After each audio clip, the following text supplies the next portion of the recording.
persaingan sempurna. Sebelum itu, izinkan kami memperkenalkan diri terlebih dahulu. Perkenalkan, nama saya Muhammad Tusabayal. Saya Dina Amelia. Saya Nasionalis Wali Putri. Saya Anissa Aziza Cahyani. Saya Jian Farandila. Saya Diandra Risa. Saya Rizka Brianagung. Saya Mutia Saputri. Saya Cahaya Jigal. Inilah pengertian dari pasar persaingan sempurna. Di sini ada pengertian dari pasar persaingan sempurna, yaitu adalah struktur pasar dengan banyak penjual dan pembeli, di mana barang yang dijual bersifat homogen atau identik. Harga barang ditentukan oleh mekanisme pasar melalui interaksi antara penawaran dan permintaan, sehingga penjual maupun pembeli tidak dapat mempengaruhi harga. Pasar ini memungkinkan perusahaan saling menggantikan produk satu sama lain sepenuhnya. Di sini ada ciri-ciri dari pasar persaingan sempurna. Yang pertama, ada banyaknya penjual dan pembeli. Ini maksudnya ini sih yang paling membedakan antara pasar persaingan sempurna dengan pasar yang lainnya. Dan ciri yang pertama ini merujuk ke ciri yang kedua, yaitu sebagai produsen price taker. Jadi maksudnya dari produsen price taker itu, satu produsen itu tidak dapat mempengaruhi harga, tidak bisa menetapkan harga sendiri. Jadi dia harus mengikuti kesepakatan di awal tentang harga dalam satu pasar tersebut. Nah, yang ketiga ada barang homogen. Itu maksudnya dalam pasar persaingan sempurna itu barangnya tuh semuanya harus sama, harus homogen, harus identik. Misalnya kayak beras kan ada barang dari Karawang, dari Cirebon, dari mana-mana gitu. Sedangkan kalau di supermarket kan seperti itu kan, ada barang beras ini, beras itu. Sedangkan kalau di pasar persaingan sempurna tuh nggak ada jenis kayak gitu. Jadi beras ya udah beras aja. Nah, kalau yang keempat ada no barrier entry atau tidak ada hambatan untuk masuk. Jadi si penjual ini tuh bebas untuk masuk ke pasar persaingan sempurna tuh kapan aja gitu. Misalkan kayak nggak ada izin, nggak ada hambatan apapun gitu. Nah, keluar juga kayak gitu. Jadi intinya si penjual ini bebas masuk dan keluar di pasar persaingan sempurna ini. Nah, yang kelima ada informasi sempurna. Ini maksudnya dari antara penjual dan pembelinya.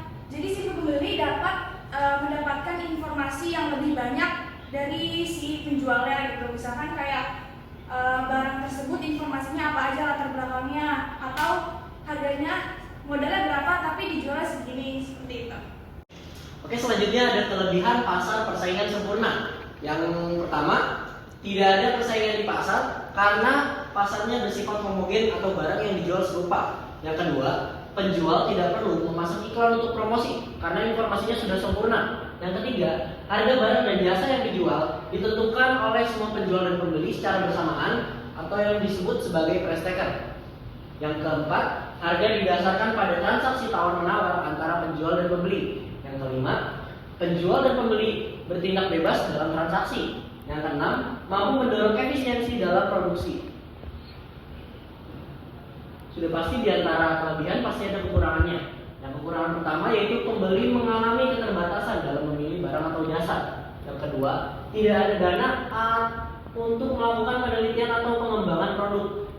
Yang ketiga, pekerja cenderung menerima upah atau gaji rendah pembeli. Yang keempat, ketidakseimbangan dalam distribusi pendapatan dari masing-masing produsen.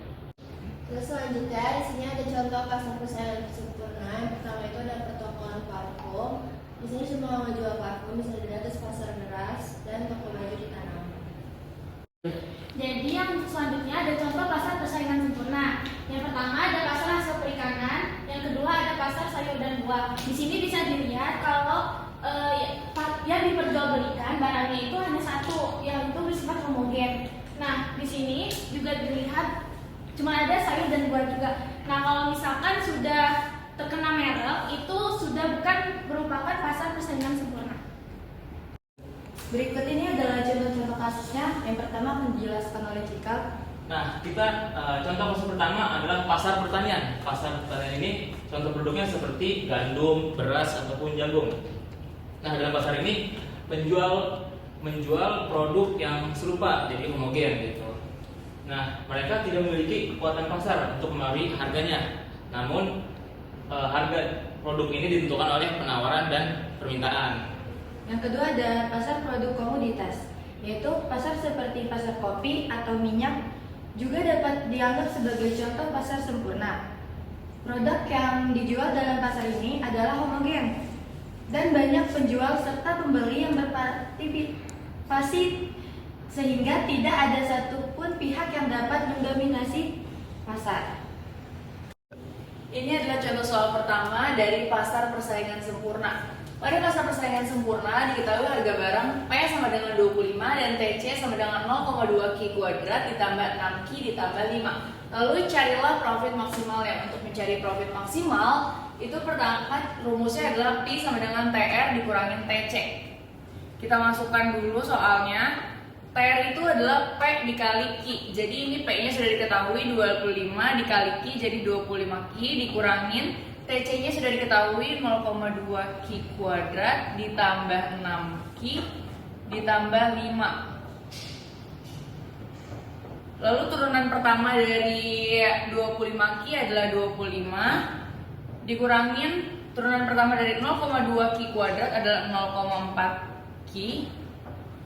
Lalu turunan pertama dari 6Q adalah 6. Nah, ini kan plus itu dikali dengan min itu sama dengan min. Jadi di sini tulis min 6. Turunan pertama dari 5 itu adalah 0. Jadi tidak perlu ditulis. Terus ini udah diketahui, kita tukar 0,4Q sama dengan 25 dikurangin 6 sama dengan 19. Jadi Q sama dengan 47,5. Gitu. Lalu untuk mencari peak maksimum, profit maksimum, kita tinggal masukin aja 47,5 Q-nya ke dalam soal yang ini. Jadi 25 dikali 47,5 dikurangin 0,2 dikali 47,5 kuadrat ditambah 6 kali 47,5 ditambah 5, maka akan ditemukan hasilnya 446,25. Ini adalah profit maksimumnya. Lalu bisa dilihat di sini, ini adalah grafik dari keuntungan maksimum. Ini adalah daerah profit maksimumnya sebesar 446,25. Sekian. Nah, kita lanjut ke contoh soal yang kedua. Di sini sudah ada grafiknya. Kalau di contoh soal yang pertama tadi kita disuruh menggambar grafiknya, tapi di sini yang pertama kita disajikan grafik terlebih dahulu, di mana biaya price-nya itu, biaya harga barangnya itu 10 dan biaya variabelnya adalah 7. Nah, soalnya adalah tentukan jumlah barang keseimbangan bagi perusahaan A pada kondisi keseimbangan tersebut, apakah perusahaan memperoleh laba atau rugi. Nah, di sini gimana sih kita mau tahu barang itu mengalami keseimbangan? Jadi, barang mengalami keseimbangan apabila harga barang tersebut bertemu dengan marginal cost. Jadi dia garis kurvanya itu akan bersinggungan.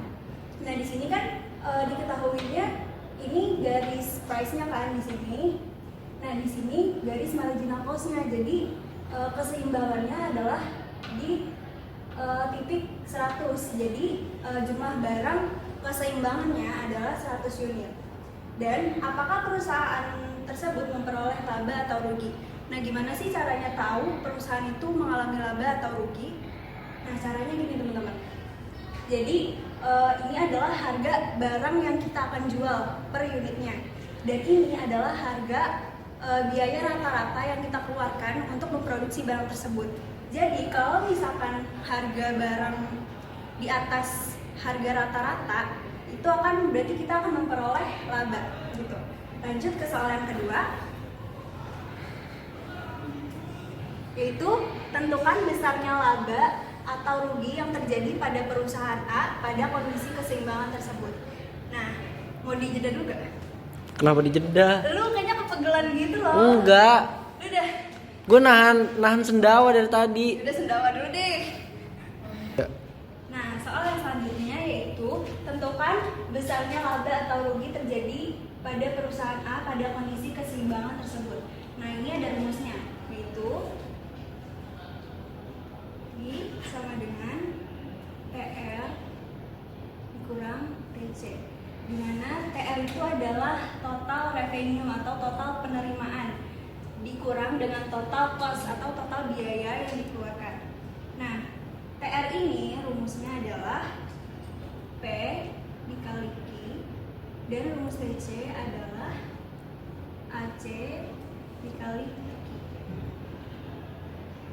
Nah, TR-nya di sini yaitu 10 unit P dikali 100. 10 dikali 100 dikurang AC-nya sama dengan ini yang Rp7 dikali 100 unit. Sama dengan 1000 dikurang 700 sama dengan 300. Jadi perusahaan A akan memperoleh laba sebesar Rp300. Kesimpulannya yaitu, jenis pasar dengan banyak penjual dan pembeli yang menjual barang homogen atau identik. Harga barang ditentukan oleh mekanisme pasar melalui interaksi antara penawaran dan permintaan. Pasar persaingan itu menjadi ideal untuk efisiensi produk, tetapi memiliki kekurangan dalam inovasi produk dan kesejahteraan pekerja. Sekian presentasi dari kelompok kami. Semoga materi yang kami sampaikan dapat bermanfaat.